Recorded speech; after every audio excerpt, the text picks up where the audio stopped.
देशेर लोकप्रिय प्रधानमंत्री श्री नरेंद्र भाई मोदी जी के त्रिपुरा सरकारेर पक्ष थेके असंख्य धन्यवाद जानाई। तार संगे संगे देशेर यशस्वी अर्थमंत्री निर्मला सीतारमण जी को अनेक अनेक धन्यवाद जानाई। कोविड सिचुएशনের মধ্য দিয়ে যখন সারা পৃথিবী ত্রস্ত হয়ে আছে তখন সময়োপযোগী এবং স্বাস্থ্য এবং নওজওয়ানদের রোজগার এবং দেশের আর্থিক স্থিতিকে মজবুত করার জন্য एक समृद्धिशाली এবং জবাবদেহ বাজেট প্রস্তুতিকরণের জন্য আবারও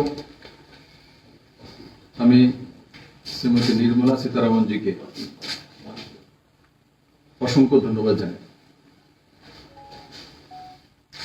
আমরা জানি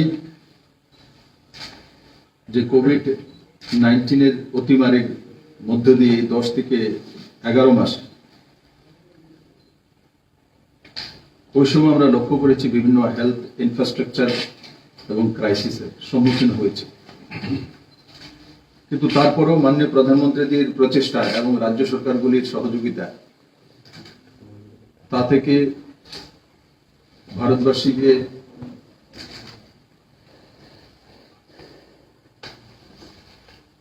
বেরিয়ে আসতে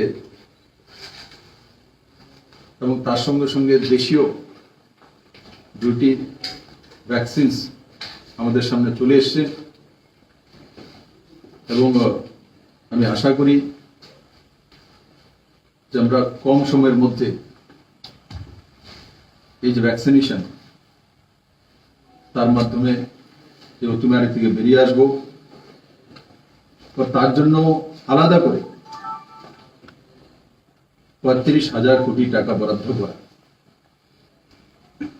এবং ফ্রিতে তার ব্যবস্থা করা।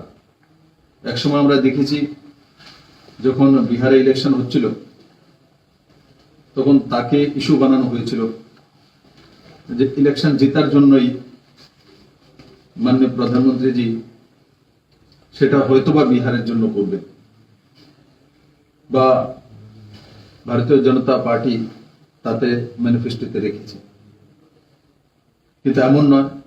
মাননীয় প্রধানমন্ত্রী 130 কোটি ভারতবর্ষের প্রধানমন্ত্রী, এটা উনি বারবার প্রমাণিত করেছেন। তা সমস্ত ভারতবাসীর জন্যই তার ফ্রিতে ব্যবস্থা করা। আর তার সঙ্গে সঙ্গে হেলথ সেক্টরকে মজবুতি দেওয়ার জন্য যে ঐতিহাসিক হেলথ বাজেট হেলথের জন্য বরাদ্দ করা, যেটা গত বাজেটে 94,452 কোটি টাকা, তা থেকে বাড়িয়ে 2,23,846 কোটি টাকা, মানে প্রায় 138% ইনক্রিজ। আমি আশা করি স্বাধীন ভারতে হেলথ বাজেট 138 গুণা ইনক্রিজ করা এই প্রথমবার হয়েছে। তার সঙ্গে সঙ্গে প্রধানমন্ত্রী আত্মনির্ভর স্বাস্থ্য ভারত তারও ঘোষণা হয়েছে, তাতে 64,180 কোটি টাকা। তার মধ্যে রুরাল অঞ্চলে 17,788টি এবং আরবানে শহরী অঞ্চলে 11,024টি হেলথ অ্যান্ড ওয়েলনেস সেন্টার নতুন করে করা হবে। দুটোটা মিলে 28,812টি হেলথ অ্যান্ড ওয়েলনেস সেন্টার ও তাতে 64,180 কোটি টাকা এই স্কিমের মাধ্যমে খরচা করা হবে। জল জীবন মিশন মাননীয় প্রধানমন্ত্রী জি 2019-এ প্রধানমন্ত্রীত্বের দায়িত্ব নেওয়ার পর দ্বিতীয়বার প্রথম যে স্কিম, যে প্রত্যেকের ঘরে শুদ্ধ পানীয় জল পৌঁছে দেওয়া, আর সেই স্কিমে আমরা লক্ষ্য করিয়েছি এই বাজেটের মাধ্যমে যে 2.86 করোড় হাউস হোল্ডকে কানেকশন দেওয়া হবে। সেটা অবধি আমরা জানি 2024 পর্যন্ত, ও তাতে 2,87,000 কোটি টাকা ব্যয় করবেন কেন্দ্র সরকার। এই বাজেটে তার প্রাবধান রয়েছে। ত্রিপুরা তো অটল জলধারা মিশনের মাধ্যমে আমরা 2018 ডিসেম্বর মাস থেকে প্রত্যেকের বাড়িতে মুক্ত জলের ব্যবস্থা করার কার্যক্রম নিয়েছি, এবং রাজ্য এবং কেন্দ্র সরকার অটল জলধারা মিশন এবং জল জীবন মিশন দুই মিলিয়ে আমরা প্রত্যেকের বাড়িতে শুদ্ধ পানীয় জল পৌঁছানোর ব্যবস্থা রাজ্য সরকার করেছে, করতে চলছে।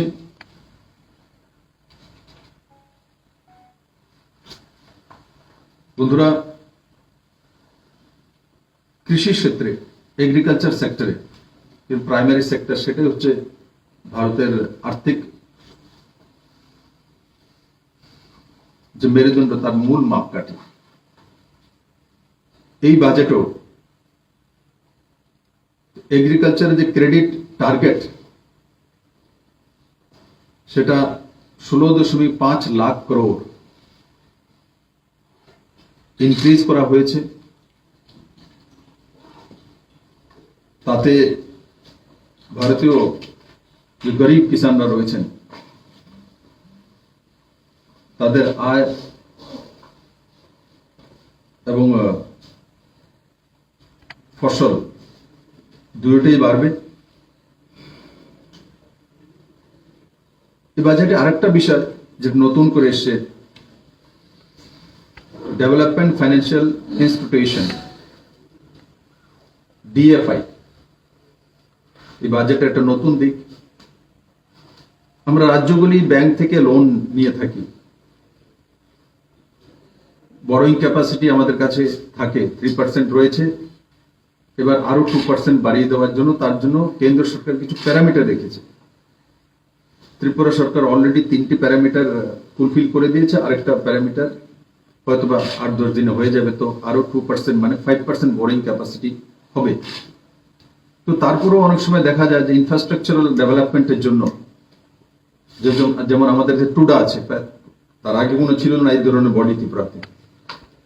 টুডা কোনো বিল্ডিং কনস্ট্রাকশন করতে চায়, তো টুডা যেমন এখানে লাইট হাউস হবে, তো টুডা সেখানে যারা বেনিফিশিয়ারিজ তাদের জন্য লোনের ব্যবস্থা করেছে। তো বিভিন্ন ব্যাংক আসতে ডাকা হয়েছে। তো সবচেয়ে লোয়েস্ট ইন্টারেস্টে bank of Baroda 7.15% housing loan দিতে তৈরি হয়েছে। আমরা জানি যে এমনিতে যদি আমরা হাউজিং লোন নেওয়ার জন্য যাই, 7.15% আমরা হাউজিং লোন পাই না। তো তাতে ব্যাংক থেকে আমাদেরকে লোন নিতে হয়, কিন্তু অনেক সময় যে ব্যাংকের লোন হয়তো বেশি ইন্টারেস্ট বা কম যাই হোক, অনেক সময় লোন দিতে হোক অসুবিধা হয়, সম্মুখীন হতে হয় আমাদের। তার জন্য এখানে আমি নির্মলা সীতারামনজিকে ধন্যবাদ জানাবো। উনি নতুন একটা অপশন রেখেছেন যে ডিএফআই এর মাধ্যমে 27,000 কোটি টাকা বরাদ্দ করা হয়েছে। তো ডিএফআই থেকে আমরা লোন নিয়ে এই ধরনের ইনফ্রাস্ট্রাকচারাল ডেভেলপমেন্ট করতে পারবো। তা একটা নতুন পথ খুললো রাজ্যগুলির জন্য।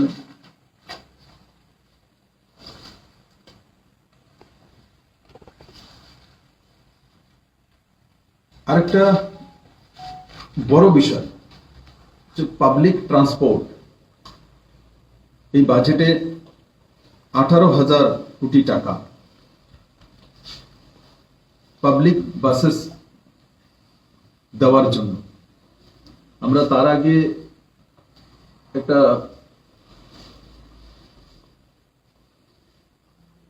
ত্রিপুরাতে একটা প্রজেক্ট আমরা সেন্ট্রাল গভর্নমেন্টকে পাঠিয়েছিলাম রোড অ্যান্ড ট্রান্সপোর্ট ডিপার্টমেন্টে, যে সেখানে আমি লক্ষ্য করেছিলাম যে 20 কোটি টাকার বাজেট পেতেই এই পর্যন্ত 4-5বার কোয়েরি হয়েছে। কিন্তু মাননীয় আমাদের অর্থমন্ত্রী নির্মলা সীতারামন মহোদয়া এবার যে প্রাবধানটা রেখেছেন যে বাসেসের জন্য 18,000 কোটি টাকা আলাদা করে বরাদ্দ করা, তাহলে এই ধরনের স্কিম যখন আমরা পাঠাই, যেমন আমরা 20 কোটি টাকা পাঠিয়েছি, অথবা আমরা তাতে সেই লোন সেই স্কিম স্যাংশনের জন্য এই পর্যন্ত করতে পারিনি, কিন্তু আজকে এই স্কিম আসাতে অতি সহজে এই ধরনের স্কিমগুলো স্যাংশন হয়ে যাবে।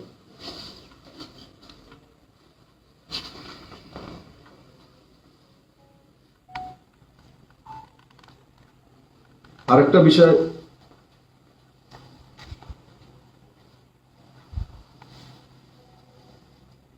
পাবলিক সেক্টরের যে ব্যাংকগুলো আছে তার প্রতিও এই বাজেটে ধ্যান রাখা হয়েছে। 20,000 কোটি টাকা তার মধ্যে বরাদ্দ রাখা হয়েছে সেই ব্যাংকগুলোর জন্য। আর সঙ্গে সঙ্গে ডিসইনভেস্টমেন্ট যে টার্গেট 2022 পর্যন্ত 1.7 লাখ করোড় রাখা হয়েছে।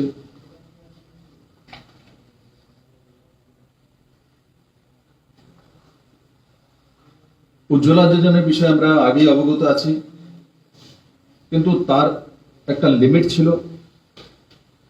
সেটা পরিসমাপ্তি হয়ে গেছিল। ত্রিপুরাতে আমরা উজ্জ্বলা যোজনা প্রায় 100%-এর আশপাশ করতে সক্ষম হয়েছিলাম, কিন্তু যারাই বাদ রয়েছে এবার এই বাজেটে আরো 1 কোটি পরিবারকে উজ্জ্বলা যোজনার নতুন কানেকশন দেওয়া হবে। তাতে আমার গরিব বোনেরা লাভান্বিত হবেন।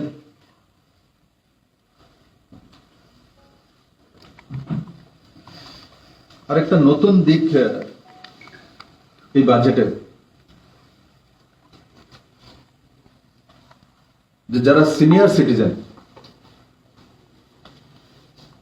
গভর্নমেন্ট এমপ্লয়ি বা পেনশন পাচ্ছেন, পেনশনের উপরে ব্যাংকে রাখছেন তো কিছু ইন্টারেস্ট পাচ্ছেন, তো তাদেরকেও ইনকাম ট্যাক্স রিটার্ন করতে হতো।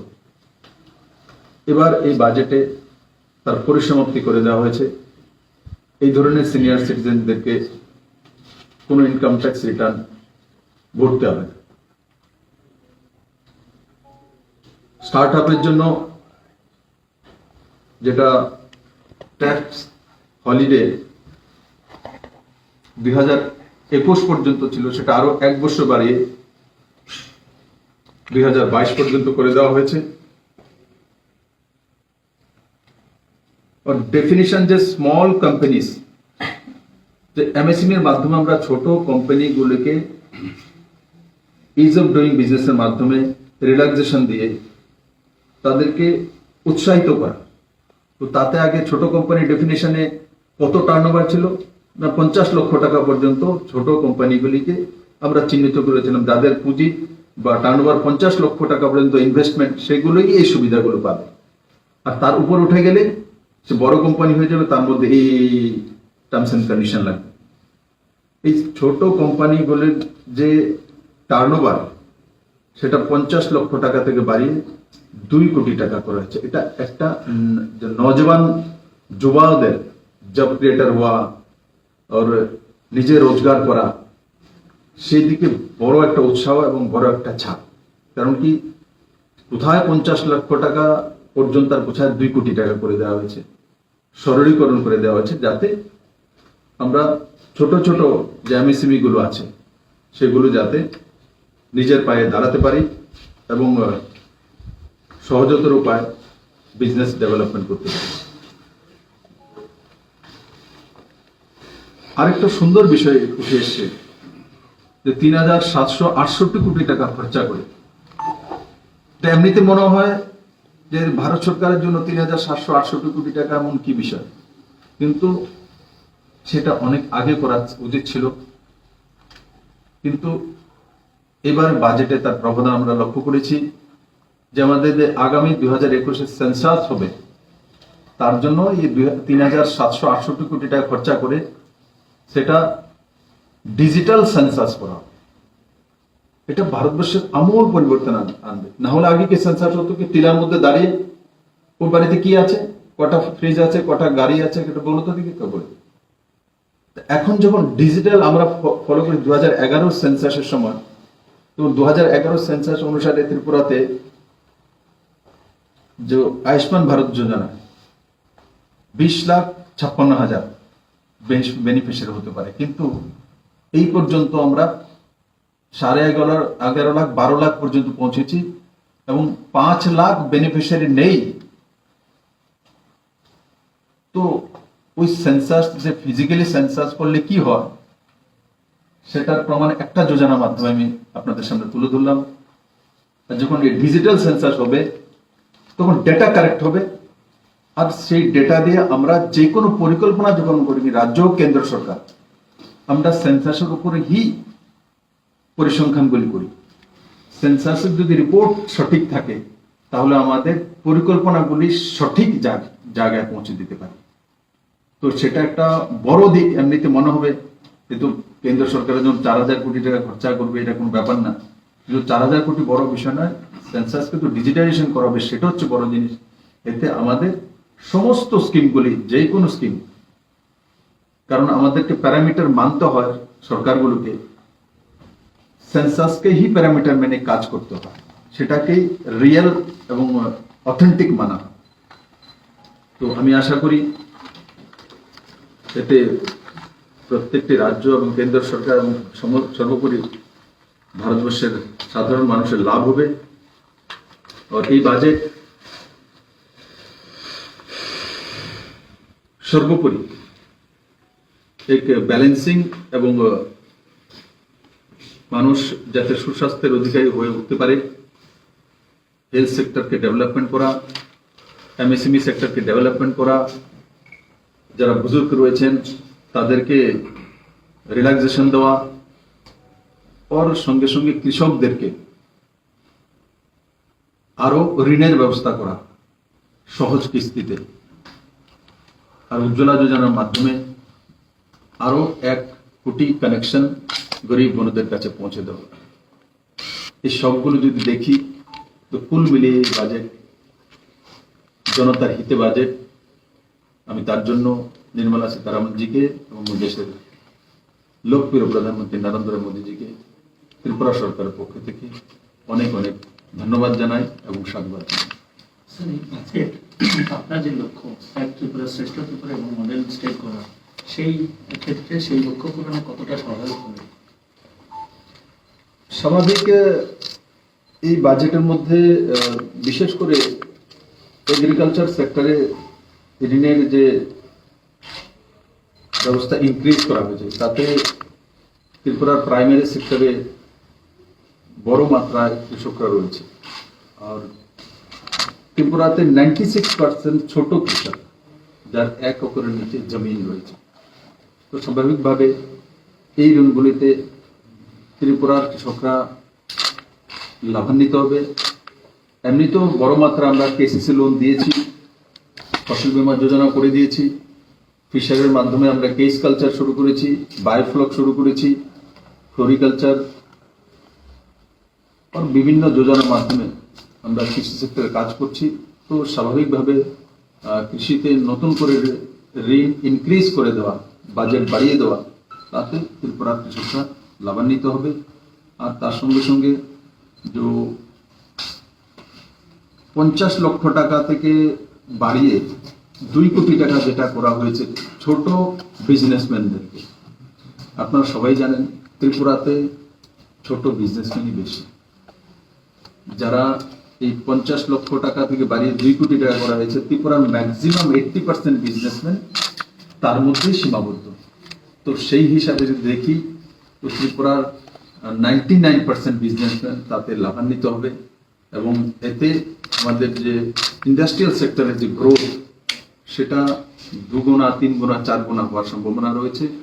আর তার সঙ্গে সঙ্গে আমাদের যে সাবরুমের special economic zone, logistics hub, Maitri Setu, Chittagong বন্দরগাহ, এই সবগুলো এই বাজেটের কারণে এই যে 50 লক্ষ টাকা থেকে বাড়িয়ে 2 কোটি টাকা করা হয়েছে, ত্রিপুরার নজওয়ানদেরকে এবং সঙ্গে সঙ্গে যারা এখনো বিজনেস করে আসছেন তাদেরকে অত্যন্ত লাভান্বিত করবে এবং তাদের মনোবল বাড়াতে বৃদ্ধি সাহায্য করবে এবং নিশ্চিত ত্রিপুরার ইকোনমি উন্নয়ন হবে।